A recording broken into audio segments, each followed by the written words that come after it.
Good evening friends, welcome to Unacademy GATE. और आप लोगों का बहुत बहुत स्वागत है आज की क्लास में। और मैं आप लोगों से बात कर रहा हूं गेट और ईएससी बैच 2021-22 के लिए जो बच्चे प्रिपरेशन कर रहे हैं। अपनी जो क्लासेस चल रही हैं हिंदी मीडियम गेट और ईएससी के लिए चल रही हैं।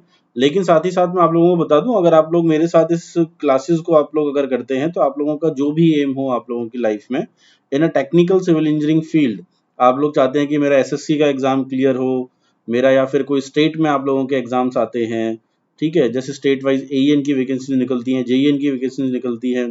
कई बार आप लोग रेलवे के एग्जाम्स वगैरह भी फाइट करेंगे अब आप लोग। तो आप लोगों के सारे एग्जाम्स में आप लोगों को ये क्लासेस बहुत ज़्यादा हेल्पफुल रहेंगी। बहुत सारे बच्चे मेरे साथ जुड़े हुए हैं जो कि कई सारे डाउट्स पूछते हैं कि सर अपन लोग किस तरीके से तैयारी करें। तो टाइम टू टाइम मैं आप लोगों को, मैं कह सकता हूँ कि मेरी क्लासेस में आप लोग देखते होंगे, मैं आप लोगों को मोटिवेट करता हूँ, स्ट्रेटजी की बात करता हूँ, किस स्ट्रेटजी से आप लोगों को पढ़ना चाहिए ताकि आप लोगों को, मैं कह सकता हूँ कि आप लोग सक्सेसफुल रहें। बात करें हमारे जो शेड्यूल है, शेड्यूल आप लोगों के पास मैं साथ में मैं डेली शेयर करता हूँ, ठीक है, क्योंकि जो भी बच्चा आज की क्लास में मेरे साथ नया जुड़े उसको शेड्यूल पता रहे कि क्लासेस की टाइमिंग का शेड्यूल क्या है। इंग्लिश मीडियम के बैचेस आप लोगों के जो हैं that is 7 AM to 10:30 PM तक है। शाम वाले बैच की जो क्लासेस हैं वो आप लोगों की 7 बजे से लेकर रात को मैं कह सकता हूँ 10:30 बजे तक है, ठीक है।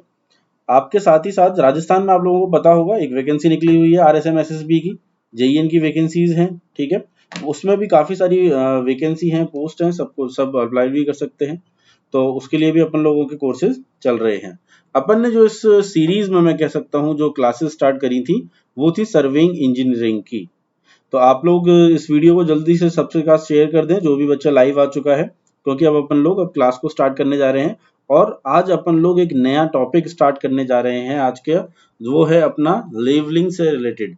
लेवलिंग एक ऐसा टॉपिक है जो आप लोगों ने, मैं कह सकता हूँ, अपनी बीटेक अगर आप लोग कर रहे हैं तो आप लोगों को सर्वे जो है आप लोगों की लैब आ चुकी होगी, जिसमें आप लोगों ने लेवलिंग 100% आप लोगों ने परफॉर्म किया होगा। तो ये एक ऐसा सब्जेक्ट है, मैं कह सकता हूँ कि सर्वे सब्जेक्ट का बहुत बेसिक पार्ट है ये, ठीक है, बेस है सर्वे का। और मैं कह सकता हूँ बहुत ज्यादा टेक्निकल भी है और इंटरेस्टिंग भी है, ठीक है। इस ये अगर आप लोग, मैं कह सकता हूँ, बीटेक के जो एग्जाम्स होते हैं, गेट के एग्जाम्स होते हैं, चाहे वो ईएस का एग्जाम हो, इस टॉपिक से क्वेश्चन आपको 100% आप लोगों के एग्जाम में एक ना एक क्वेश्चन जरूर मिलता है, ठीक है। तो जैसे कल मैंने आप लोगों से कुछ क्वेश्चंस डिस्कस किए थे, अगर आप लोगों को उन क्वेश्चंस में डाउट हो तो आप लोग मेरे को कमेंट करके बता सकते हैं। जो बच्चा, आज अपना टॉपिक स्टार्ट करते हैं लेवलिंग। लेवलिंग की अगर मैं बात करूं तो लेवलिंग होता है किसी भी दो पॉइंट्स के बीच में लेवल, यानी उसके लेवल डिफरेंस, यानी उनकी हाइट का डिफरेंस निकालने के प्रोसीजर को अपन लोग लेवलिंग कहते हैं। कहने का मतलब ये है, अगर अपन बहुत सिंपल लैंग्वेज में समझना चाहें, कि ये एक मेरा ए पॉइंट है और ये मेरा बी पॉइंट है, ठीक है। ए और बी के बीच में जो डिफरेंस है उसको डिटरमाइन करने का जो प्रोसीजर है दैट इज लेवलिंग, ठीक है। उस प्रोसीजर को अपन लेवलिंग नाम दे रहे हैं। अब बात आती है कि ये जो पॉइंट है ए और बी, ये कहाँ होंगे। मैं कह दूंगा कि ये पॉइंट आपके ऑन द सरफेस ऑफ अर्थ भी हो सकते हैं और बिलो द सरफेस ऑफ अर्थ भी ये पॉइंट्स हो सकते हैं। क्लियर है आप लोगों को? ऐसा जरूरी नहीं है कि आप सिर्फ अर्थ सरफेस पे ही लेवलिंग करें, आप बिलो द सरफेस ऑफ अर्थ भी लेवलिंग को कर सकते हैं। तो यहाँ पर मैंने आप लोगों को एक बहुत ही अच्छी डेफिनेशन अपन लोगों को यहाँ पे मिल रही है कि that is the art of determining relative Heights. Relative यहाँ पर जो वर्ड लगाया गया है वो किस लिए लगाया गया है? एक दूसरे के रिस्पेक्ट में। रिलेटिव यानी रिलेशंस होते हैं अपन लोगों के, कि भाई मेरा कोई रिलेशन में कौन क्या लग रहा है, यानी ए के बीच ए बी के रिस्पेक्ट में और बी का ए के रिस्पेक्ट में। Heights of different points on और below the surface of earth is known as levelling. अगर आप लोगों से कभी भी कोई डेफिनेशन पूछे व्हाट इज लेवलिंग, तो अब आप लोग बहुत इजीली उसको बता सकते हैं कि व्हाट इज लेवलिंग। वरना अपन अगर टेक्निकल लैंग्वेज में अगर बताते हैं तो अपन घुमा फिरा के कोई ना कोई आंसर देने की कोशिश करते हैं, लेकिन आप लोग बिल्कुल एग्जैक्ट डेफिनेशन बता सकते हैं। और बहुत सीधी सिंपल सी बात है, लेवलिंग जो होती है उसमें जो मेजरमेंट्स की अगर मैं आप लोगों से बात करूं तो मेजरमेंट्स इन वर्टिकल प्लेन अपन लोग उसमें लेकर चलते हैं। तो यहाँ पर आप लोगों को एक डायग्राम भी दिख रहा है। यहाँ पर कोई भी लेवलिंग इंस्ट्रूमेंट से, मैं ये जो मेरा क्या है, स्टाफ है, ठीक है। और स्टाफ के ऊपर अपन लोग लेवलिंग स्टाफ से रीडिंग ले रहे हैं कि मेरे जो पॉइंट जो है वो कितना अबव है या कितना बिलो है। This is a procedure of levelling. आगे बढ़ते हैं। सबसे पहले डिस्कस कर रहे हैं अपन यूजेस और पर्पस ऑफ लेवलिंग। यहाँ पर ये चीज आप लोगों को बहुत कॉमन लग रही होगी कि ये चीज अपन क्यों डिस्कस कर रहे हैं, पता है। लेकिन मैं आप लोगों को बता दूं, कई बार ऐसे होता है कि एग्जाम में आप लोगों से इतना बेसिक क्वेश्चन पूछा जाता है कि जहां पर मैं कह सकता हूं आप लोगों को कई बार चूज करना पड़ता है 4 या 5 ऑप्शन में से। तो वहां पर इन छोटे छोटे पर्पसों को भी दिमाग में रखना बहुत ज्यादा जरूरी हो जाता है। ठीक है। या फिर मैं कह दूं आप लोगों से एकदम से इंटरव्यू में आप लोग क्वेश्चन फेस करते हैं कि what is the purpose of levelling, क्यों कर रहे हैं अपन लोग, तो अपन बोलेंगे कि 2 पॉइंट्स के बीच के एलिवेशन को निकालने के लिए कर रहे हैं। लेकिन अगर वो पूछे कौन से इंजीनियरिंग प्रोजेक्ट्स में कहाँ कहाँ काम आ रहा है आप लोगों को, तो शायद इतना जल्दी माइंड में अपन लोगों के स्ट्राइक ना करे। तो ऐसी चीजों को भी अपन लोग जब भी किसी एग्जाम के लिए तैयारी कर रहे हैं तो अच्छे से अपन को पढ़कर जाना है। तो अपन एक वन बाय वन एक पर्पसेस डिस्कस करते हैं लेवलिंग के। फर्स्ट पर्पस है मेरा क्या, to prepare a contour map for fixing sites for reservoir और डैम्स। मुझे कहीं भी डैम बनाने के लिए, कोई रिजर्वायर है, रिजर्वायर आपके डैम के केस में बनता है, ठीक है। आप लोगों ने वियर्स के केस में अपन लोगों को रिजर्वायर मिलता है, ठीक है, जहां पर पानी स्टोर हो सकता है, रिजर्वायर जहां पर अपन लोग पानी को स्टोर करेंगे, ठीक है। उस साइट पे कंटूर मैप बनाने के लिए मेरा क्या यूज कर रहा हूं मैं, लेवलिंग को यूज कर रहा हूँ। कंटूर आप लोग जानते हैं, वह इमेजिनरी लाइन जो कि सेम पॉइंट ऑफ एलिवेशंस को जोड़ती हो। अगर ये एक कंटूर लाइन है, मैं कह दूं यहाँ पे अगर 100 है तो सभी पॉइंट पर एलिवेशन क्या रहेगा, 100 रहेगा। और ये एक इमेजिनरी लाइन होती है। ये क्या हो जाएगा मेरा, अगर यहाँ पर 95 है तो सब पे 95 रहेगा, एंड सो ऑन। ठीक है। इस तरीके से जो मैप बनता है that is contour map.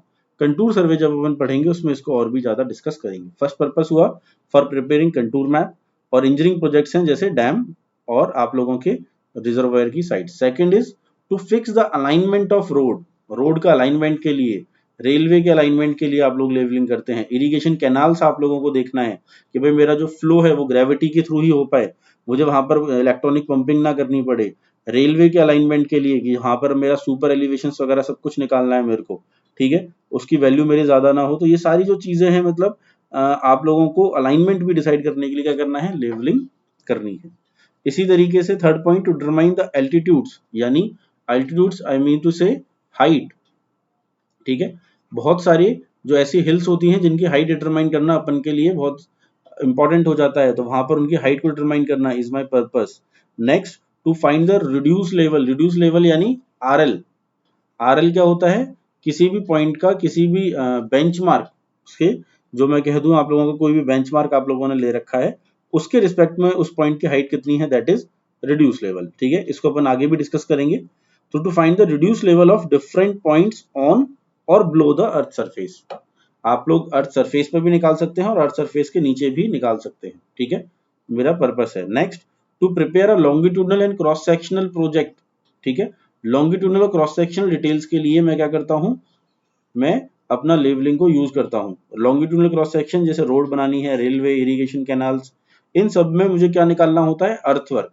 Earthwork कैसे निकालना है कि भाई अगर मैं कह दूं आप लोगों से मुझे रोड की जो हाइट चाहिए वो मेरा एमएसएल से मैं कह दूं 100 पे मुझे चाहिए, ठीक है, 100 मीटर पर। मेरे पास जो एरिया है उसमें कुछ इस तरीके से है, तो यहाँ पर मुझे क्या निकालना पड़ेगा, यहाँ पर मुझे लेना पड़ेगा कि मेरा कितना, तो मेरा वहां पर कटिंग होगी मिट्टी की और कितने एरिया में मेरी फिलिंग होगी। तो this is excavation of earth, ठीक है, और फिलिंग ऑफ अर्थ, तो उसको अपन कह रहे हैं अर्थवर्क। डिटरमाइन करने के लिए लेवलिंग करना बहुत ज्यादा जरूरी है। ठीक है, इसी तरीके से आप लोगों को कभी भी वाटर सप्लाई के लिए लाइंस डालनी है, सैनिटरी के लिए लाइंस डालनी है, ड्रेनेज स्कीम्स के लिए भी मेरे को लेवलिंग करना काफी इंपॉर्टेंट हो जाता है। तो these are some purpose of levelling.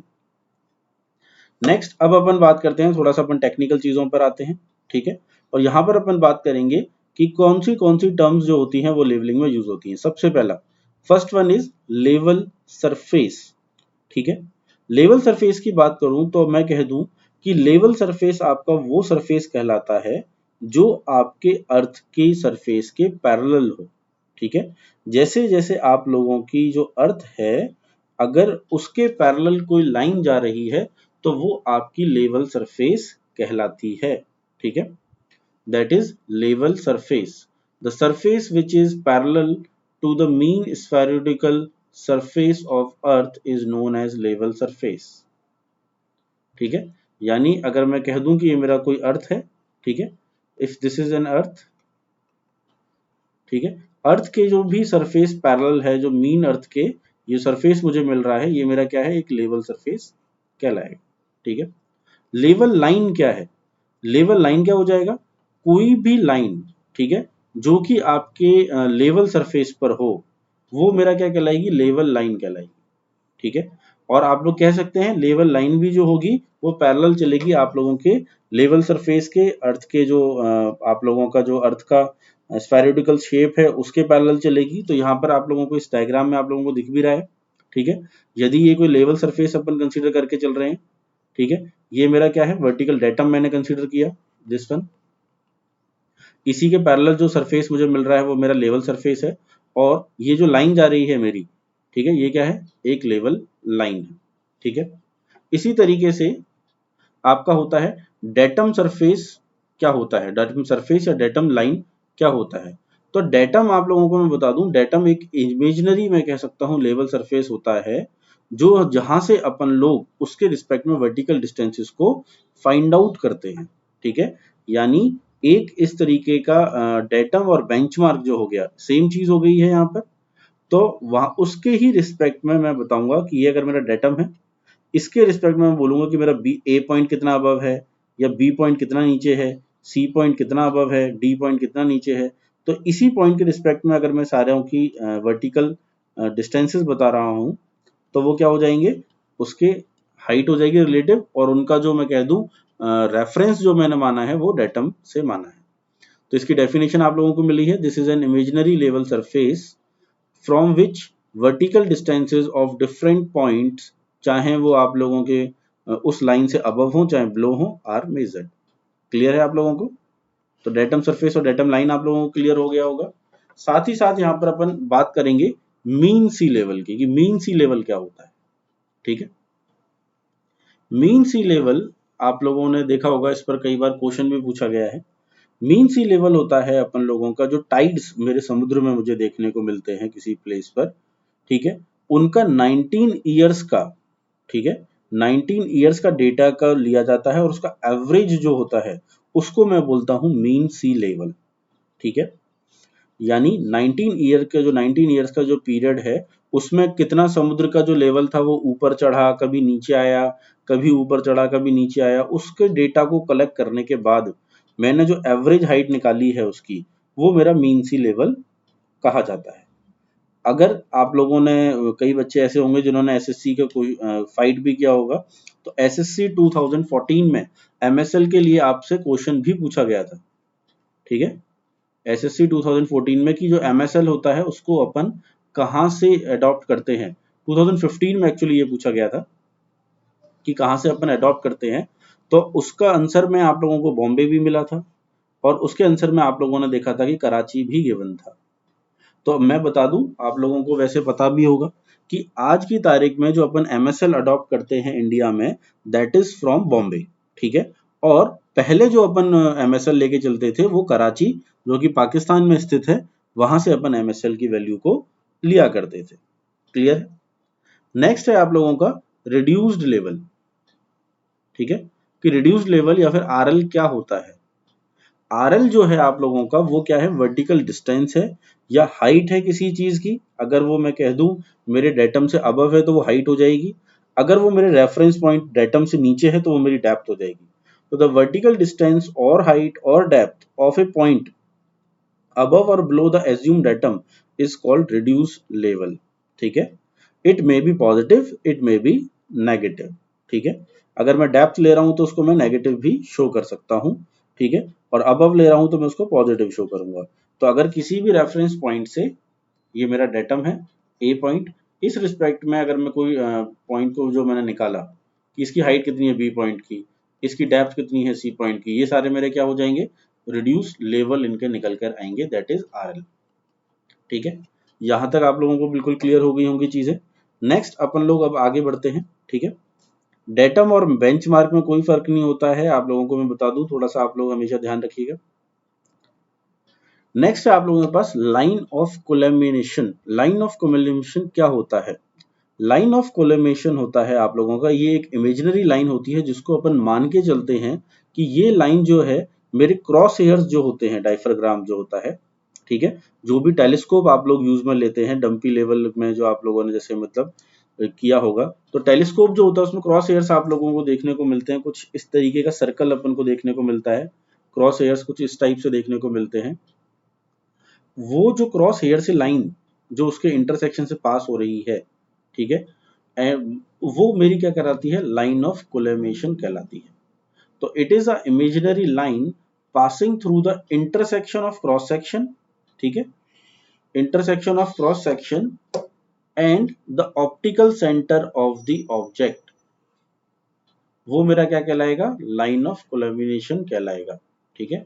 Object glass, it is also called the line of site, LOS जो होता है, और इसको लाइन ऑफ कोलैमिनेशन भी कहते हैं। आप लोगों की बहुत बुक्स में कई बार न्यूमेरिकल्स में अपन इसको फटाफट से LOS लिख देते हैं, that is line of site, ठीक है। तो लाइन ऑफ साइट आप लोगों को समझ में आ गया होगा। कोई टेलीस्कोप वगैरह जो मैं यूज कर रहा हूँ, उसके क्रॉस हेयर से जो मेरे को पास होता हुआ उसके ऑब्जेक्ट ग्लास के तक जो पहुंचेगा, वो लाइन मेरी क्या कहलाएगी? इंटरसेक्शन से जो पास होगी वो मेरी लाइन ऑफ साइट कहलाएगी। इसी तरीके से आप लोगों का एक एक्सिस ऑफ टेलीस्कोप होता है, ठीक है। ये एक्सिस जो है एक line passing through the optical centre of the object glass and the optical centre of the eyepiece, ठीक है। जहां से जिस आई पीस से आप लोग टेलीस्कोप में देख रहे हैं, ऑब्जेक्ट ग्लास जो होता है, वहां से जो लाइन पास कर रही है वो मेरी क्या कहलाएगी? एक्सिस ऑफ टेलीस्कोप आप लोगों का कहलाएगा। यहाँ तक आप लोगों को ये चीजें क्लियर हो गई होंगी। नेक्स्ट अपन बात करते हैं अब बेंचमार्क की, ठीक है। बेंचमार्क यानी जो मैं डेटम बोल रहा था आप लोगों से, उसको अपन और डिटेल में डिस्कस करते हैं कि बेंचमार्क कितने टाइप्स के होते हैं या क्या रहता है। तो जो आप लोगों के फिक्स्ड रेफरेंस पॉइंट होते हैं, उनको अपन, जिनके अपन को एलिवेशंस पता हो, या फिर मैं कह दूं कि जिनके एलिवेशंस को मैं एज्यूम भी कर सकता हूं, ठीक है, वो मेरे बेंचमार्क कहलाते हैं। अगर मैंने डेटम मेरा जो मैं कह दूं कि आप लोगों को मैंने किसी का बेंचमार्क मान लिया कि 0 है, और फिर उस पॉइंट के रिस्पेक्ट में मैंने सारे सर्वे कर दिए, तो वो भी मेरा वो बेंचमार्क कहलाएगा, ठीक है। तो यहाँ पर आप लोगों के पास जो डेफिनेशन आ रही है वो क्या आ रही है अपने पास, कि these are the fixed reference point of known elevation or RL is determined with the reference to the datum line।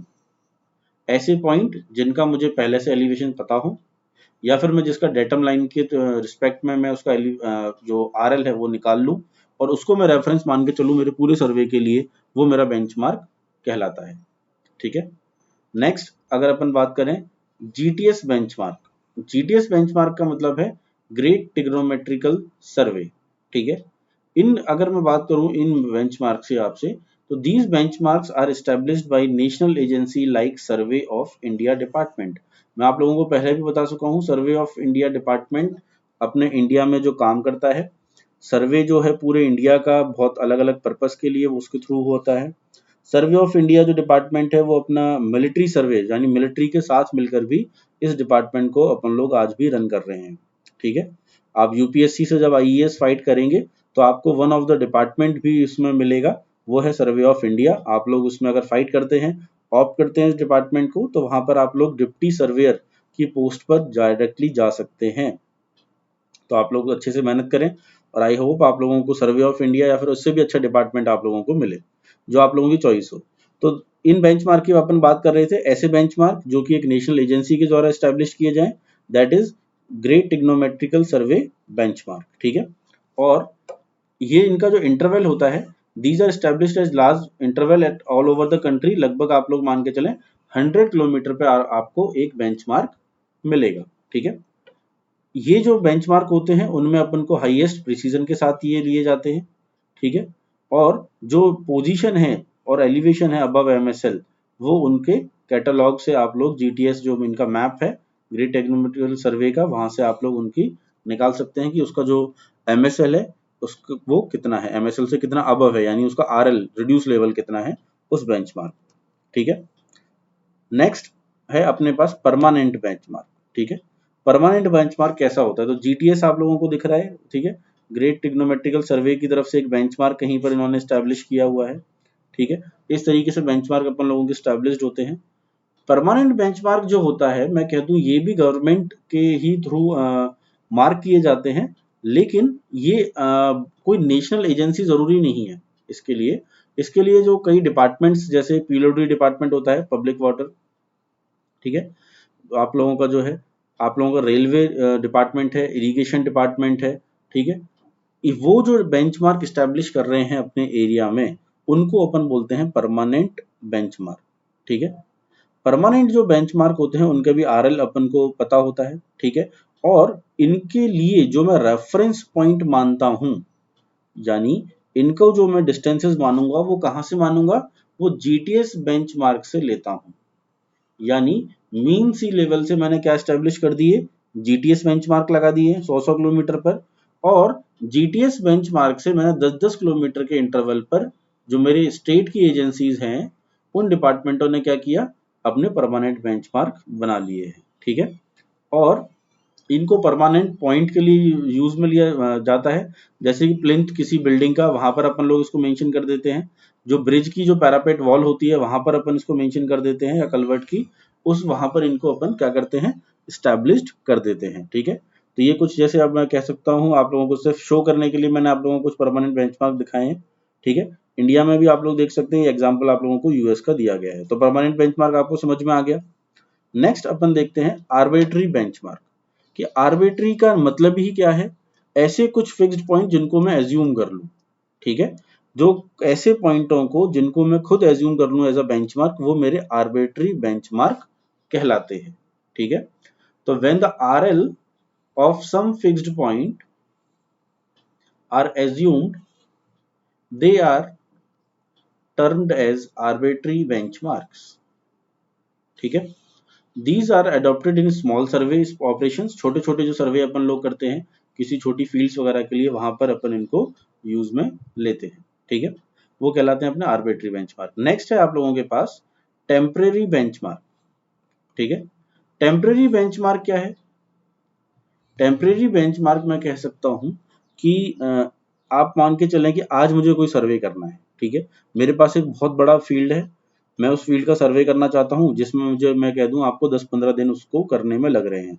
आज मैं आया, मैंने एक पॉइंट को मान लिया कि भाई ये पॉइंट को मान के मैं क्या कर रहा हूं, सारे आज का सर्वे करूंगा, तो वो मेरा टेम्परेरी बेंचमार्क कहलाएगा, ठीक है। जिसको आप लोगों को मैंने एक एग्जाम्पल से दिखा रखा है, टीबीएम लिखा हुआ है किसी सीमेंट के थ्रू, कि आप लोगों को ये ध्यान रहे कि कितना इसका था आरएल। इस आरएल के रिस्पेक्ट में अब सारे आसपास के एरिया के मैं क्या कर दूंगा, सर्वे के पॉइंट्स को मेंशन कर दूंगा, ठीक है। तो वो एक दिन के लिए जो मैंने बेंचमार्क अपना स्टैब्लिश किया है, वो मेरा कहलाएगा टेम्पररी बेंचमार्क। तो आपको लोगों को डेफिनेशन में भी दिख रहा है कि when the benchmark is established temporarily at the end of day work, they are said to be temporary benchmark, ठीक है। नेक्स्ट अब अपन बात करते हैं लेवलिंग पे, फिर से आ जाते हैं, कुछ और टर्मिनोलॉजीज देखते हैं। बेंचमार्क अपन ने डिटेल में डिस्कस किया।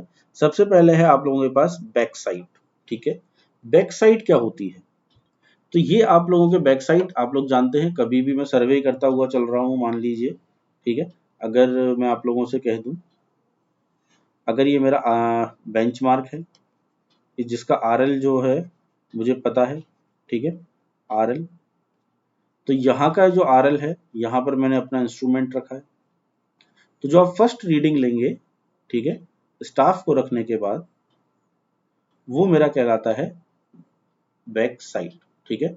तो this is the first staff reading in any setup of an instrument after the levelling has been perfectly done, ठीक है। परफेक्टली लेवलिंग करने के बाद जो आप सबसे पहली रीडिंग लेंगे, वो क्या हो जाएगी, मेरी बैक साइड हो जाएगी, ठीक है।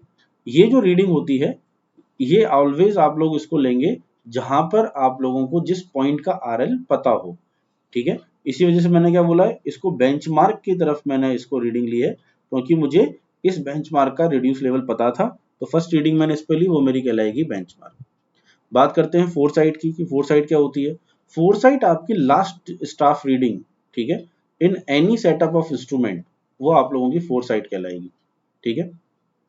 और ये आप लोगों को इंडिकेट भी करती है कि आप लोगों का शिफ्टिंग ऑफ इंस्ट्रूमेंट उस जगह पर हुआ है, ठीक है। और बाकी की जितनी भी रीडिंग आप लोगों की बच गई, जो ना कि बैक साइड है और ना ही फोर साइड है, मिड में जो आप लोगों ने रीडिंग्स ली है वो आप लोगों की इंटरमीडिएट साइड कहलाती है। तो it is any other staff reading between benchmark and four side, मतलब वो sorry back side and four side in the same setup of the instrument, ठीक है। जब आप लोगों का सेम सेटअप है इंस्ट्रूमेंट का, बेंचमार्क आपके जो बैक साइड और फोर साइड के बीच में जो आई है वो आप लोगों का क्या कहला देगा, इंटरमीडिएट साइड कहला देगा, ठीक है। चेंज पॉइंट होता है सीपी, जिससे अपन लोग डिनोट करते हैं। सीपी का मतलब है शिफ्टिंग ऑफ इंस्ट्रूमेंट, जिस पॉइंट पे आप लोग अपने इंस्ट्रूमेंट को शिफ्ट कर रहे हैं वो आप लोगों का चेंज पॉइंट कहलाता है, ठीक है। तो यहां तक आप लोगों ने देखा। तो एक डायग्राम से मैंने आप लोगों को यहाँ पर दिख रहा होगा कि अपन लोगों ने क्या किया है, अपन लोगों ने जैसे ये इंस्ट्रूमेंट लिया है, इंस्ट्रूमेंट से फर्स्ट स्टाफ रीडिंग जो ली है वो बैक साइड ली गई है। उसके बाद मैंने क्या किया है, आपका फोर साइड लिया है, ठीक है। उसके बाद मैंने जो इंस्ट्रूमेंट है वो मेरा आगे किसी पॉइंट पे शिफ्ट हो गया। इसका मुझे आरएल पता था, तो मैंने फिर से जो इस पे फर्स्ट रीडिंग ली है वो मेरी क्या आ गई है, बैक साइड मेरे को मिला है। और फिर मैं फोर साइड इस तरीके से करते हुए अपन लोग क्या करते हैं, बैक साइड और फोर साइड और इंटरमीडिएट साइड को कैलकुलेट करते हैं, ठीक है। नेक्स्ट आप लोग देखेंगे, यहाँ पर मैं आप लोगों से बात करना चाहूंगा कि इसमें आप लोगों के एक और चीज इंट्रोड्यूस होती है, that is height of instrument. Height of instrument, height of instrument क्या होता है, ठीक है, जिसको अपन शॉर्टली कई बार डिनोट करते हैं एच आई से। एच आई से एच आई कैलकुलेट करने के लिए आप लोगों को करना पड़ेगा, H I is are L of, R L is reduce level, ठीक है। Are L of benchmark, are L of benchmark या फिर आप उसको कहेंगे डेटम, ठीक है, प्लस आप लोगों की बैक साइड, ठीक है। B S is back side. तो ये जो वैल्यू आप लोगों को मिल रही है वो किसकी मिल रही है, आप लोग कह सकते हैं ये वैल्यू मुझे मिल रही है हाइट ऑफ इंस्ट्रूमेंट की। एग्जाम्पल के तौर पर मैं आप लोगों को समझा दूं कि यदि मेरे पास कुछ इस तरीके से मैं लेवल सरफेस था, इस पॉइंट को अगर मैं कह देता हूं ये मेरा बेंच मार्क है, ठीक है। ये अगर मेरा बेंच मार्क है, स्टाफ मैंने यहाँ पर रखा, दिस इज माई स्टाफ, और इंस्ट्रूमेंट मैंने इस पॉइंट पर रख रखा है, ठीक है, this is my instrument. Instrument से अगर मैं रीडिंग ले रहा हूं स्टाफ पर, बेंचमार्क पर, वो मेरी क्या कहलाएगी, बैक साइड कहलाएगी। और ये जो हाइट आप लोगों को मिल रही है जहां से आप लोगों का ये एक्सेस गया है, दिस इज एच आई, यानी हाइट ऑफ इंस्ट्रूमेंट आप लोगों को मिलेगा। हाइट ऑफ इंस्ट्रूमेंट से अगर मैं बात करूं, आप लोगों को निकालना हो are L of next point, are L of next point, R L यानी हाइट, उसके आगे वाले पॉइंट की अगर मुझे डिटरमाइन करनी है, ठीक है। यहाँ पर कोई है, यहाँ पर अब मैंने स्टाफ रख दिया है और आप लोगों को इसकी हाइट जो है वो डिटरमाइन करनी है, यहाँ पर आर एल मान लेते हैं। तो वो आप लोगों का क्या हो जाएगा, जो हाइट ऑफ इंस्ट्रूमेंट आप लोगों ने निकाला है उसमें से आप लोगों को क्या करना पड़ेगा, या तो आप लोगों के आई एस आया होगा इंटरमीडिएट साइड या फिर फोर साइड, उसको आप लोग क्या करेंगे, माइनस उसमें से करवा देंगे, तो आप लोगों को R L of next point मिल जाएगा, ठीक है। This is height of instrument. यहां पर एक और चीज आप लोगों की इंट्रोड्यूस होती है, इंट्रोड्यूस होता है राइज एंड फॉल। और ये दो मेथड भी हैं लेवलिंग के, आप लोगों को पता भी होगा अगर आप लोगों ने तैयारी कर रहे हैं। और इसके जो क्वेश्चंस हैं हाइट ऑफ इंस्ट्रूमेंट के या फिर rise and fall method of levelling, जिसमें आप लोग लेवल्स निकालते हैं, ये आप लोगों के ईएस में क्वेश्चन भी आते हैं। तो आज की क्लास में तो इसके क्वेश्चंस अपन लोग नहीं करेंगे, लेकिन आप लोग एक बार इस मेथड को रिवाइज करें और इसके क्वेश्चंस अपन लोग जल्दी करेंगे, जो अपन लोगों के ईएस में अपन लोगों को कई बार पूछा भी गया है, इवन एसएससी में भी कई बार इससे क्वेश्चन पूछा गया है, ठीक है। तो मैं यहाँ से आप लोगों से डिस्कस कर रहा था rise and fall method. Rise and fall method की अगर बात करें कि पहले समझेंगे अपन लोग कि राइज क्या है और फॉल क्या है, क्वेश्चन जब अपन करेंगे वो। तो राइज अगर अपन मैं आप लोगों से बात करूं कि इसमें आप लोग देखेंगे कि राइज क्या है पहले तो, ठीक है।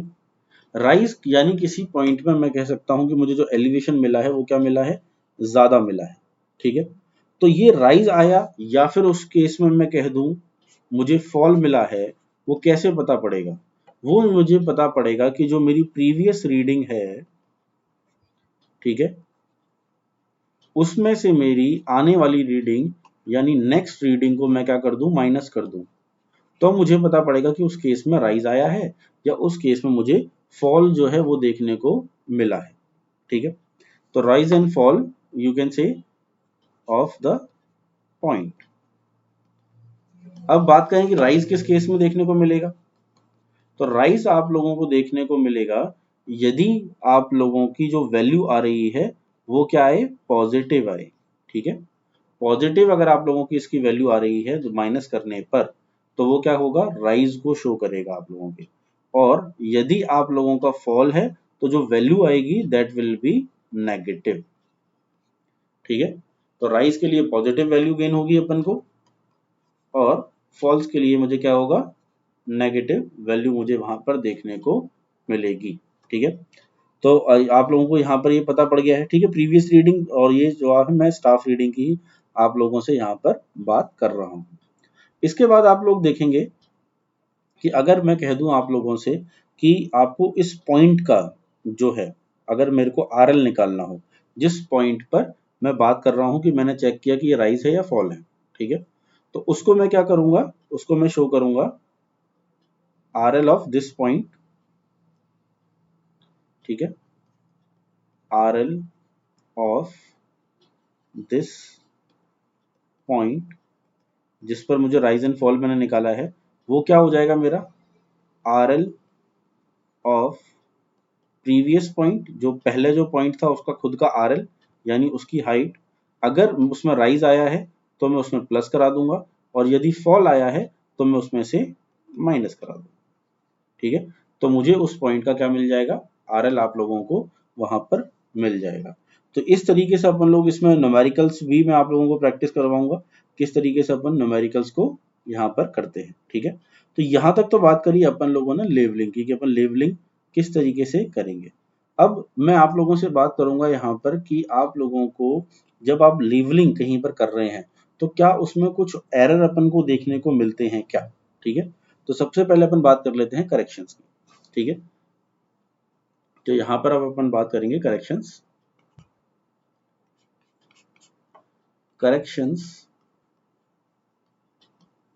करेक्शंस इन लेवलिंग। ठीक है, जिसमें सबसे पहले मैं आप लोगों से बात कर रहा हूं correction due to earth curvature, due to earth curvature. ठीक है, अब बात करूं कि correction due to earth curvature क्या है। ठीक है, तो अगर मैं आप लोगों से बात करूं कि अर्थ कर्वेचर की वजह से आप लोगों को क्यों देखने को मिल रहा है करेक्शन, इसको अपन समझते हैं कि कैसे हो रहा है। मान के चलता हूं कि ये मेरा कह दूं कि आप लोगों का सेंटर पॉइंट है। ठीक है, ये मेरी अर्थ की सरफेस है। ठीक है, यहाँ पर मैंने क्या रखा, कोई इंस्ट्रूमेंट रखा हुआ है और जो आप लोगों ने जो स्टाफ की रीडिंग ली है, स्टाफ यहाँ पर मेरा है। ठीक है, दिस इज माई स्टाफ।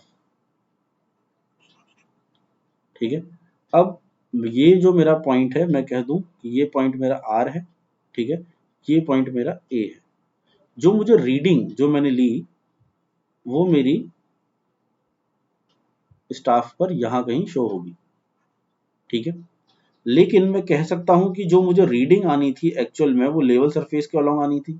तो लेवल सरफेस के अलोंग जो रीडिंग आनी थी वो कहाँ आनी थी, इस पॉइंट पर मुझे मिलनी थी। ठीक है, this is my B point and this is my C point. तो ये जो डिस्टेंस आप लोगों का कर्वेचर की वजह से जो रीडिंग मैंने ऊपर स्टाफ लेवल में पढ़ ली है, जबकि वो मुझे कहाँ पढ़नी चाहिए थी, नीचे पढ़नी चाहिए थी, इस करेक्शन को अपन कहते हैं correction due to curvature of earth, that is CC. ठीक है, यहाँ पर आई होप आप लोगों को बिल्कुल क्लियर हो गया होगा कि अपन लोग किस तरीके से इसको कर रहे हैं। कर्वेचर की वजह से जो रीडिंग में मैं कह सकता हूं, जो रीडिंग मेरे को at the bottom of staff पढ़ना था, अब मैं उसको क्या पढ़ रहा हूँ, थोड़ा सा ऊपर पढ़ रहा हूँ और इसी वजह से मुझे क्या मिल रहा है, वहां पर मेरे को एक करेक्शन लगाना पड़ता है दैट इज CC। ठीक है, तो अगर मैं आप लोगों से बात करूं कि ये मेरे पास ये जो डिस्टेंस है ये मेरे पास कितना है CC, ये क्या हो जाएगा मेरे पास जो डिस्टेंस यहाँ से अगर मैं सेंटर से बात करता हूँ आप लोगों से तो ये मेरे पास हो जाएगा R। ठीक है, रेडियस ऑफ अर्थ मुझे मिल जाएगा। ठीक है, और मैं आप लोगों से अगर बात करूं तो ये मेरे पास जो डिस्टेंस है ये मेरे पास डिस्टेंस कौन सा हो जाएगा, मैं रिड्यूस लेवल कह देता हूं मैं इसको। ठीक है, RL ऑफ पॉइंट C मेरे पास हो जाएगा। ठीक है, इसको अगर मैं सॉल्व करूं आप लोगों के तो मेरे पास मेरे को एक इक्वेशन मिलेगी R प्लस CC का होल स्क्वायर। ठीक है, ये आप लोगों का होगा, ये किसके बराबर हो जाएगा, अगर मैं ये कह दूं ये डिस्टेंस मेरा D है। ठीक है, ये जो डिस्टेंस आप लोगों को दिख रहा है एक ट्राइंगल आप लोगों का बन रहा है, दिस इज D, तो ये मेरे बराबर हो जाएगा R square plus D square के। ठीक है, इसको सॉल्व करूंगा तो मेरे पास क्या आ जाएगा R स्क्वायर प्लस CC का होल स्क्वायर प्लस CC का whole square plus 2RCC and this will be R square plus D square. तो यहाँ से जो मेरा R स्क्वायर है आई कैन कैंसिल आउट, इसको मैं कैंसिल आउट कर देता हूँ, तो मेरे पास यहाँ पर क्या बच गया CC का whole square plus 2RCC equals to D square. ठीक है, ये मेरे पास यहाँ पर बच गया। अगर मैं दोनों में से मैं कह दूं CC को कॉमन ले लेता हूँ तो यहाँ अंदर बचेगा मेरे पास CC plus 2R equals to D square. ठीक है, तो यहाँ से अगर मैं CC की वैल्यू को निकालना चाहूँ तो CC की वैल्यू मेरे पास क्या आएगी। ठीक है, CC की वैल्यू मेरे पास क्या आ जाएगी, CC equals to D square divided by I can say that D square by 2R। ठीक है, क्योंकि जो करेक्शन है उसको मैं कह दूं कि अगर मैंने करेक्शन को बहुत ही ज़्यादा अगर मैंने उसको कम मान लिया है तो मैं उसका जो वैल्यू है उसको अगर मैं कम मान के चलता हूं तो वो मेरे पास क्या आ जाएगी D स्क्वायर बाई 2R के फॉर्म में आप लोगों को मिल जाएगा। ठीक है, तो मेरे पास CC की वैल्यू आ गया है कितना 2R, क्योंकि जो रेडियस है अर्थ का वो बहुत ज़्यादा है और अगर मैं उसको 2 टाइम्स कर देता हूं तो वो और भी ज़्यादा हो जाएगा। और उसके कंपैरिजन में अगर मैं बात करूं आप लोगों से CC की तो रेडियस ऑफ अर्थ के कंपैरिजन में CC क्या है बहुत ज़्यादा कम है। इसी वजह से मैंने क्या किया है जो CC है उसको क्या कर दिया है नेग्लेक्ट कर दिया, जो मेरी टर्म यहाँ पर आप लोगों के इंट्रोड्यूस हो रही थी 2R के साथ। तो मैं एक्चुअल में जो मेरे को फॉर्मूला जो मिलना था वो मिलना था D square divide by 2R plus CC, लेकिन मैंने उसको कंसिडर कर लिया है D स्क्वायर अपॉन 2R। तो ये मेरा क्या हुआ करेक्शन ड्यू टू कर्वेचर मुझे देखने को मिला। ठीक है, तो यहां तक मेरे को समझ में आ गया। अगर मैं इसमें वैल्यूज भी अगर मैं पुट कर देता हूं, ठीक है, तो अगर आप मैं इसमें वैल्यू पुट कर दूं तो मेरे पास क्या आ जाएगा आप लोग देखेंगे CC equals to D square. ठीक है, जो रेडियस है आप लोगों का वो कितना होता है 6370। ठीक है, तो अगर मैं इसको सॉल्व कर लेता हूं तो मेरे पास क्या हो जाएगा D स्क्वायर, ठीक है, upon you can say that, ठीक है, ये 2 × 6370 जो है इसको मैं क्या करूंगा, इसको मैं 1000 मीटर से मैंने किलोमीटर जो आ रहा था उसको मैंने मीटर में चेंज करने के लिए क्या कर दिया 1000 से इंटू करा दिया है।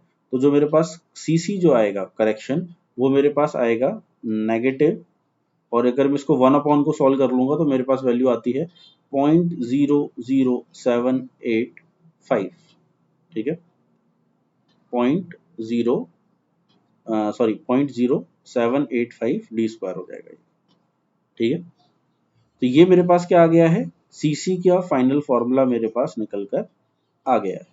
ठीक है, ये जो करेक्शन है आप लोगों का वो क्या है ऑलवेज नेगेटिव ही रहेगा। क्या रहेगा, correction will be always negative, correction will always negative. ठीक है, क्योंकि मेरे को यहाँ पर दिख रहा है जो वैल्यू मुझे क्या करनी थी, जो वैल्यू मुझे नीचे पढ़नी थी उसको मैं अभी क्या पढ़ रहा हूँ ऊपर की तरफ पढ़ रहा हूँ। ठीक है, तो जो उस वैल्यू को अगर मैं ऊपर की तरफ पढ़ रहा हूँ तो जो करेक्शन होगा वो क्या हो जाएगा आप लोगों का नेगेटिव हो जाएगा।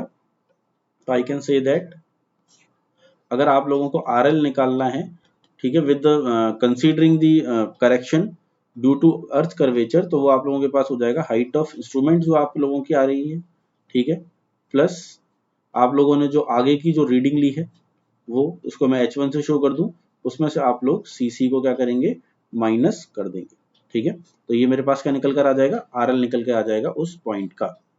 दूसरा यहाँ पर जो आप लोगों को चीज देखनी है वो ये देखनी है कि यदि कोई इंस्ट्रूमेंट्स अगर मैं देख रहा हूँ, ये अगर मेरा जो अर्थ का कर्वेचर की वजह से है, ठीक है, जितना ज्यादा आप लोगों का लेवलिंग स्टाफ पास होगा, ठीक है, उतना ही जो करेक्शन होगा उसकी वैल्यू कम होती चलेगी, ठीक है। यानी मैं कह दूं कि अगर यहां पर मुझे लेना है तो ये लाइन मेरी क्या जाएगी, ये सीधी, ठीक है, इस तरीके से, और ये इस तरीके से। तो यहाँ पर मैं कह दूं कि मुझे जो करेक्शन मिलेगा यहाँ पर लगभग नेग्लिजिबल मिल रहा है। तो आप लोग देख रहे हैं जैसे जैसे लेवलिंग स्टाफ दूर जाता जा रहा है, सीसी की वैल्यू क्या होती जा रही है, इंक्रीज होती जा रही है, ठीक है। जब ये ए पॉइंट पे था तो मैं कह दूं कि मेरे पास करेक्शन नेग्लिजिबल था, बी पॉइंट पे जो वैल्यू आई सीसी की वो कुछ वैल्यू आई है मेरे को यहाँ पर जो मिल रही है, सी पॉइंट पे जब मैं पहुंचा हूँ तो ये वैल्यू और भी ज्यादा हो गई है। तो कभी आप लोगों से ये क्वेश्चन पूछे कि जब स्टाफ आप लोगों का नियर होगा तो वहां पर मैं जो अपना करेक्शन है उसको क्या कर सकता हूँ, नेग्लेक्ट भी कर सकता हूँ, और जैसे जैसे दूर चलूंगा सीसी की जो वैल्यू होगी वो आप लोगों की बढ़ती चलती है, ठीक है। यहाँ पे इस पॉइंट के लिए आप लोगों को यही आप लोगों को क्या करना है, यहाँ पर ध्यान में रखना है। नेक्स्ट जो करेक्शन है that is correction due to refraction, correction due to refraction, ठीक है। रिफ्रैक्शन की वजह से जो करेक्शन देखने को मिलता है उसको अपन करेक्शन ड्यू टू रिफ्रैक्शन की बात कर रहे हैं, CR, ठीक है। तो यहां पर लिख लेते हैं इसका रीजन क्या है, I can say that due to refraction, ठीक है। रिफ्रैक्शन जो फिनोमेना होता है आप लोग उसको जानते हैं, रिफ्लेक्शन होता है, रिफ्रैक्शन होता है, ठीक है। Due to refraction of line, the line of sight, we can say that the line of sight, line of sight, line of illumination एक ही बात है, जो मेरे आंख के से जो लाइन ऑफ साइट जा रहा है, ठीक है, इट गेट्स डिफ्लेक्टेड, ठीक है। किसकी वजह से, रिफ्रैक्शन की वजह से वो डिफ्लेक्ट हो गई है in downward direction, in downward direction. तो due to refraction of line the line of sight get deflected in downward direction, और यही जो मेरा मैं कह सकता हूं जो एरर मुझे देखने को मिल रहा है उस एरर को रिमूव करने के लिए जो मुझे करेक्शन लगाना है that is correction due to refraction, ठीक है। तो जो आप लोगों की रीडिंग है वो जो आप लोग उस पर पढ़ेंगे वो रीडिंग हमेशा क्या होगी, इसके कारण लेस होगी, ठीक है, रीडिंग विल बी लेस, ठीक है। तो यहां तक आप लोगों को समझ में आ रहा है। तो ये जो करेक्शन होगा अगर रीडिंग लेस आ रही है तो क्या हो जाएगा करेक्शन मेरा, करेक्शन जो होगा मेरा, करेक्शन विल ऑलवेज पॉजिटिव, ठीक है। अगर रीडिंग लेस पढ़ रहा हूं तो करेक्शन हमेशा क्या हो जाएगा, पॉजिटिव हो जाएगा।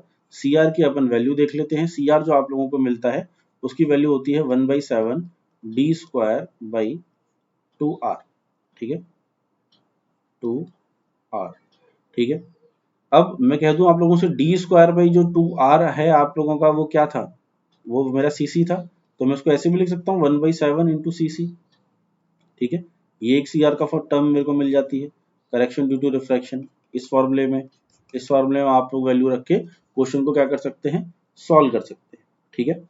और इसको फॉर्मूले को फर्दर अगर आप लोग चाहें तो अपन इसको ऐसे भी कर सकते हैं 1/7, और ये मैंने अभी सॉल्व करके बताया था 0.0785, ठीक है, इंटू D², ठीक है। तो आप लोगों को अगर डी की वैल्यू पता हो तो आप लोग इसको सॉल्व कर सकते हैं। तो ये मेरे पास क्या आ गया, करेक्शन ड्यू टू मेरे पास आ गया है रिफ्रैक्शन के कारण। अगर आप इस टर्म को भी सॉल्व कर लेते हैं तो इसका डायरेक्टली भी फॉर्मूला अपन लोग देख सकते हैं CR का। CR आपको मिल जाएगा, इसकी वैल्यू जो आती है दैट इज 0.0112, ठीक है, 0.0112 D² आप लोगों को इसकी वैल्यू देखने को मिलती है। इस फॉर्मूले को आप यूज करके करेक्शन ड्यू टू रिफ्रैक्शन जो है आप लोग निकाल सकते हैं। ठीक है, तो यहां तक अपन लोगों ने बात करी। अब मैं आप लोगों से कह दूं कि अगर कंबाइन कर दूं मैं दोनों करेक्शंस को, तो कई बार कंबाइन करेक्शंस भी आप लोगों से पूछ लिया जाता है। ठीक है, ये दोनों को उसमें अपन क्या करेंगे, कंबाइन कर देंगे। ठीक है,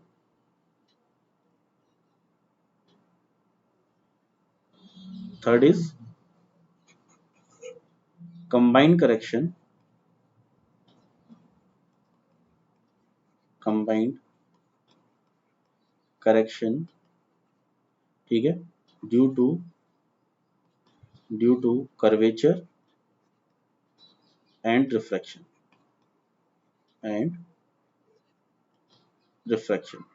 अगर मैं उसको सी से डिनोट कर देता हूं तो वो मेरे पास क्या हो जाएगा, सी सी प्लस सी आर। ठीक है, सी सी जो था मेरे पास कितना था, D square by two R था। ठीक है, और जो सी आर की वैल्यू थी वो थी मेरे पास 1/7 D square by two R. तो ये मेरे पास अगर मैं इसको सॉल्व कर लेता हूं तो ये मेरे पास हो जाएगा 6/7 D square by two R. ये मेरे पास क्या आ गया, टोटल कंबाइंड करेक्शन। अगर 6/7 और टू को मैं कह दूं, ठीक है, इसको अपन सॉल्व कर लें तो मेरे पास आ जाता है, इस करेक्शन की जो वैल्यू आएगी वो आएगी आप लोगों के पास नेगेटिव ऑफ 0.06367 डी स्क्वायर। ये मेरे पास टोटल जो करेक्शन है उसकी वैल्यू मेरे पास आ चुकी है। ठीक है, और ये नेगेटिव क्यों आ रहा है, क्योंकि जो सीसी है मेरा वो मेरे कैसे था, नेगेटिव था, वो वैल्यू क्या थी, नेगेटिव थी मेरे पास। ठीक है, और जो सी आर था वो क्या था आप लोगों के पास, पॉजिटिव था। ठीक है, तो यहाँ पर मैं नेगेटिव साइन लगा देता हूँ और यहाँ पर आप लोगों के पॉजिटिव है। ये जो पूरी जो वैल्यू आएगी वो नेगेटिव आप लोगों को देखने को मिलती है। तो यहाँ तक आप लोगों ने क्या देख लिया कि मैंने क्लियरली देख चुका हूँ कि मेरे को किस तरीके से आप लोग उसको कंबाइंड करेक्शंस को निकाल सकते हैं। ठीक है, अब नेक्स्ट अपन लोग एक और चीज डिस्कस करेंगे यहाँ पर कि कैसे अपन उसको करेंगे, जो क्वेश्चंस अपन को देखने को मिलते हैं। तो एक क्वेश्चन अपन लोग ले लेते हैं आज। ठीक है, क्वेश्चन है आप लोगों के पास, कैलकुलेट। अगर आप लोगों के पास कैलसी है तो आप लोग कैलसी से फटाफट करें। मैं आप लोगों को पहले भी बता चुका हूं कि आप लोग जब भी मेरी क्लास में आए तो आप अपन न्यूमेरिकल्स करते हैं तो आप लोग क्या कह रहे हो, कैलसी को हमेशा अपने साथ लेके बैठा करो। ठीक है, calculate C C C R and total curvature. ठीक है, सी इन द फॉलोइंग।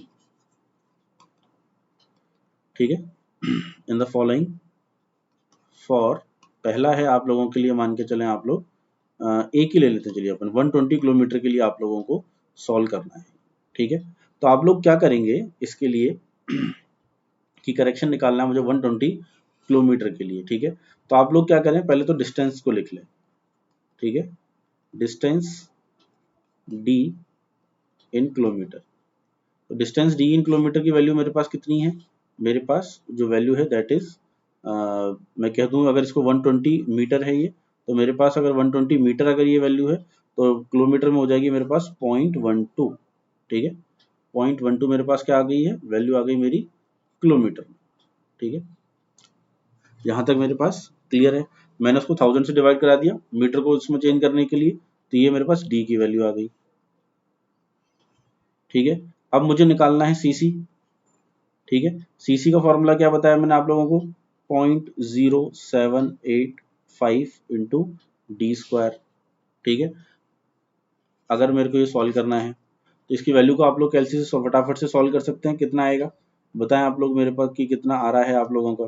ठीक है, फटाफट से। तो अगर आप लोग जब इसको सॉल्व करेंगे तो आप लोगों को कुछ नहीं करना है। ठीक है, सिर्फ आप लोगों को जो वैल्यू है डी की, जो वैल्यू है अपने, उसकी वैल्यू को आप लोग यहाँ पर रख सकते हैं और आप लोग देखेंगे जो आंसर आएगा आप लोगों का वो पॉइंट, अगर आप लोगों ने सॉल्व कर लिया होगा तो 0.113 सेंटीमीटर के समथिंग आप लोगों को कुछ वैल्यू मिल रही होगी नेगेटिव। ठीक है, सीसी जो होता है वो करेक्शन नेगेटिव में होता है।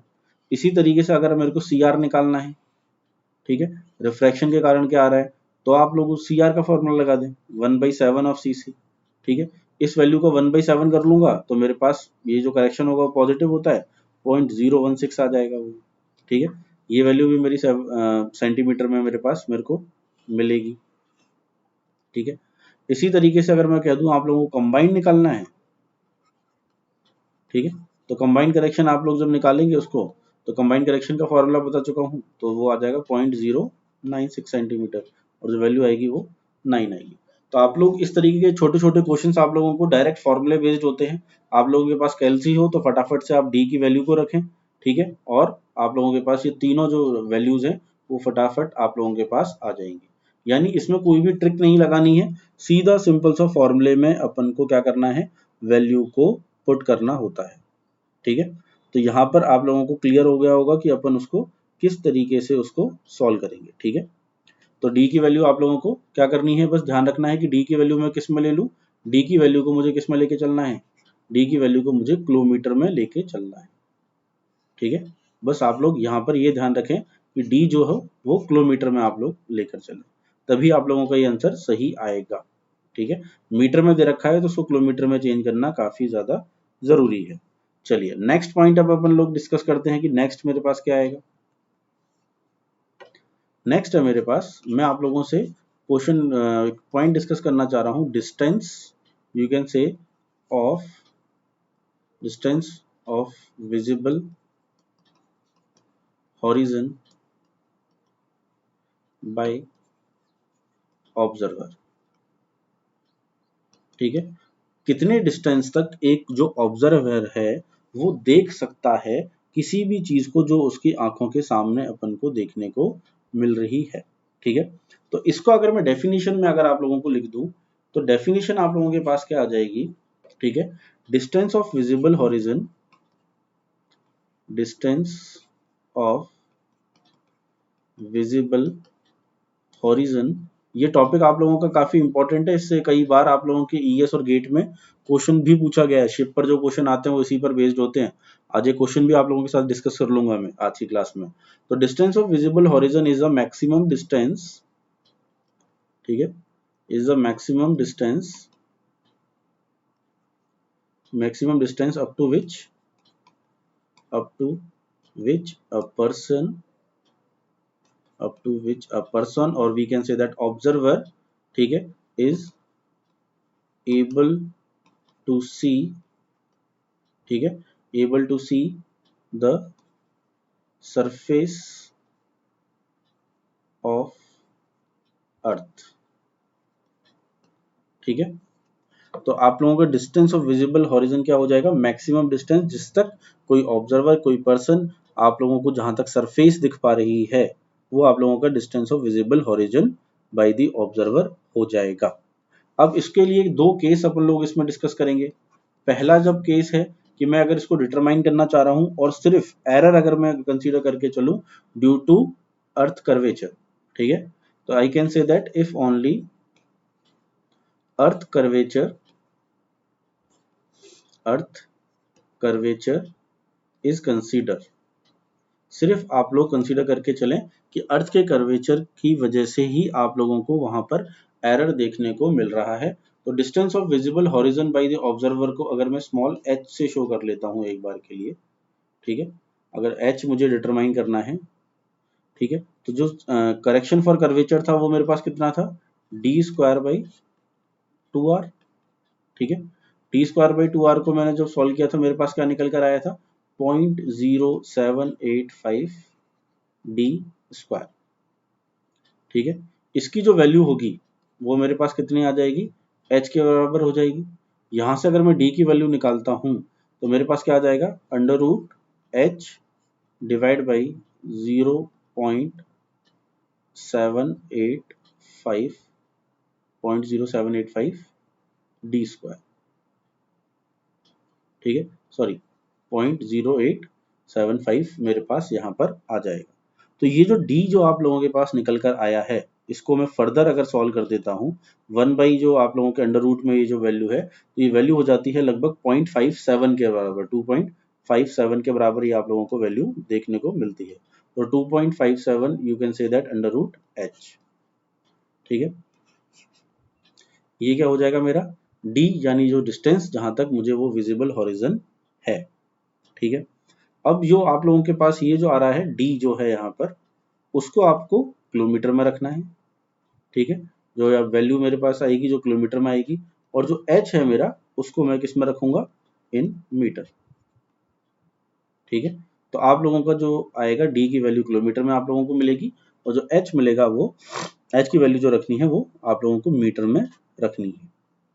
यदि मैं बात करूं आप लोगों से कि कंबाइंड जो है, अगर मैं कंबाइंड मान लेता हूं, second point, if combined correction, if combined correction is consider, यानी कंबाइंड कंसीडर का मतलब है मेरा कि मैं किस में मान रहा हूं कि उसमें जो मेरे को देखने को मिल रहा है एरर, वो रिफ्रैक्शन की वजह से भी मिल रहा है और कर्वेचर की वजह से भी मिल रहा है। ठीक है, तो इस केस में जो अपना मैं कह दूं मेन पॉइंट है, ठीक है, तो वो आप लोगों को ध्यान रखना है, कभी आप लोगों से पूछ लिया जाए। In this case, in this case person will able to see at more distance। ठीक है, इस केस के अंदर जो पर्सन होता है उसको वो कुछ और दूरी तक, ठीक है, आप लोग वो डिस्टेंस जो है वो देख सकता है। कैसे देख सकता है, सॉल्व करते हैं। ठीक है, तो इसमें अपन लोग देखेंगे जो h है मेरे पास, ठीक है, h क्या निकल कर आया था मेरे पास, 6/7 डी स्क्वायर, ठीक है, 6/7 डी स्क्वायर बाई 2r, ये मेरे पास h की वैल्यू आई थी।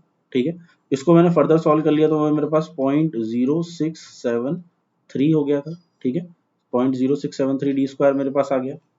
यहां से अगर मैं d की वैल्यू को निकाल लेता हूं तो मेरे पास क्या हो जाएगा, अंडर रूट ऑफ h बाई 0.073, ये मेरे पास d की वैल्यू जो है वो निकल कर आ गई है। ठीक है, और जब मैं इसको सॉल्व करता हूं तो ये मेरे पास लगभग आता है वैल्यू 3.855 अंडर रूट एच। तो आप लोग देख रहे हैं कि जो वैल्यू जो मेरे पास आ रही है वो थोड़ी सी मेरे पास ज्यादा आ रही है as compare to curvature of earth को ही सिर्फ मैं कंसीडर कर कर चलता हूं तो। ठीक है, तो ये जो डी मेरे पास निकल कर आया है क्या है, ये distance of visible horizon, distance of visible horizon आप लोगों ने यहाँ पर डिटरमाइन कर लिया है। तो आप लोग बस दोनों फॉर्मूलों को आप लोग याद रखें, क्वेश्चन जो होगा आप लोगों का वो काफी इजीली निकल जाएगा। एच आप लोग याद रखें कि मैं एच की जो वैल्यू लूंगा वो मीटर में लेता हूँ। ठीक है, और जो डी की जो आप लोग वैल्यू होगी वो इन किलोमीटर्स में।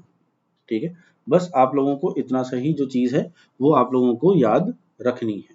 ठीक है, इसमें एक क्वेश्चन अपन लोग, मैं आप लोगों को बता रहा था किस टाइप से क्वेश्चन आते हैं। क्वेश्चन अपन लोग इसमें एक देख लेते हैं। क्वेश्चन है आप लोगों के पास, ये क्वेश्चंस आप लोगों के पास ईएस वगैरह काफी बार पूछा भी गया है। ठीक है, एक ईएस में आपसे आईएएस में पूछा गया क्वेश्चन आप लोगों से डिस्कस करता हूँ। उसमें पूछा गया था कि एक ऑब्जर्वर है, ठीक है, an observer standing, an observer standing on deck of ship, deck of ship, deck of ship आते ही आप लोगों को पता पड़ गया होगा कि हाँ ये जो क्वेश्चन है वो गेट में भी पूछा जाता है और आप लोगों से ईएस में भी पूछा जाता है। ठीक है, deck of ship, just see a lighthouse, just see a lighthouse, ठीक है, the top of lighthouse, I can say lighthouse is at, you can say 49, ठीक है, 49 मीटर above MSL यानी mean sea level, and the height, and the height of observer, ठीक है, the height of observer I is at 9 meter above MSL। ठीक है, तो आप लोगों को फाइंड करना है, find the distance, find the distance of observer, ठीक है, from light house. Light house से उस ऑब्जर्वर की जो दूरी है वो कितनी होगी वो आप लोगों को डिटरमाइन करनी है। इसका जो सॉल्यूशन जो होता है इसके लिए फिक्स्ड फॉर्मूला है, फिक्स्ड आप मैं कह सकता हूँ कंसेप्ट है इसके लिए, ठीक है, और हमेशा यही आप लोगों को अप्लाई भी करना है। मैं मान के चलूँ कि ये यदि मेरी अर्थ थी जो कि ठीक है, ये अर्थ है ये मेरी, उसमें मैं कह दूं कि ये मेरा शिप है, ठीक है, आप लोगों का शिप है कोई मेरा, यहाँ पर मैं कह दूं कि मेरे पास एक ऑब्जर्वर है, ठीक है, ऑब्जर्वर मैं कह दूं आप लोगों से, अगर मेरे पास यहाँ पर कोई ऑब्जर्वर है और उसको कोई लाइट हाउस कहीं दूर, ठीक है, वो देख पा रहा है, अगर वो कहीं दूर लाइट हाउस देख पा रहा है, यानी ये जो डिस्टेंस जो होगा, ठीक है, ये जो होगा मेरे पास क्या आ जाएगा, ये डिस्टेंस को मैं मान लेता हूँ d1, तो ये इसको मैक्सिमम जो खुद की हाइट से ये जो देख पा रहा है हॉरिजन वो हो गया, और जो लाइट हाउस ये देख पा रहा है कहीं पर दूर, ये कोई लाइट हाउस मेरे पास हो गया, ये डिस्टेंस जो हो जाएगा वो हो जाएगा d2, ठीक है। तो ये शिप आप लोगों को कोई अर्थ पे जा रहा है, लाइट जो इसकी जो हाइट है वो है मेरे पास 49 मीटर, और ऑब्जर्वर की जो आप लोगों को हाइट जो दे रखी थी मीन सी लेवल से वो दे रखी थी 9 मीटर, ठीक है। तो जो टोटल डिस्टेंस जो हो गया मेरे पास, ठीक है, वो कितना हो जाएगा मेरे पास d1 प्लस d2 मेरे पास हो जाएगा, जो मेरा ऑब्जर्वर का वहां से आया है। अभी आप लोगों को मैंने करेक्शन ड्यू टू कर्वेचर और रिफ्लेक्शन के कारण बताया था कि अपन मैक्सिमम डिस्टेंस कितना देख सकते हैं, वो कितना था 3.855 अंडर रूट एच, ठीक है, अंडर रूट एच वन आ जाएगा यहाँ पर एक हाइट जो है, और 3.855 अंडर रूट यू कैन से h2 आ जाएगा, ठीक है। तो मैं कह दूं आप लोगों से, इसको अपन सॉल्व करेंगे, 3.855 अंडर रूट कितना हाइट दे रखा है अपन को 49 मीटर अबव एमएसएल, तो मैं यहाँ पर 49 पुट कर दूंगा, 3.855 ऑब्जर्वर की जो आई की हाइट है वो कितनी है 9 मीटर है, तो इसको मैं 9 मीटर पुट कर दूंगा।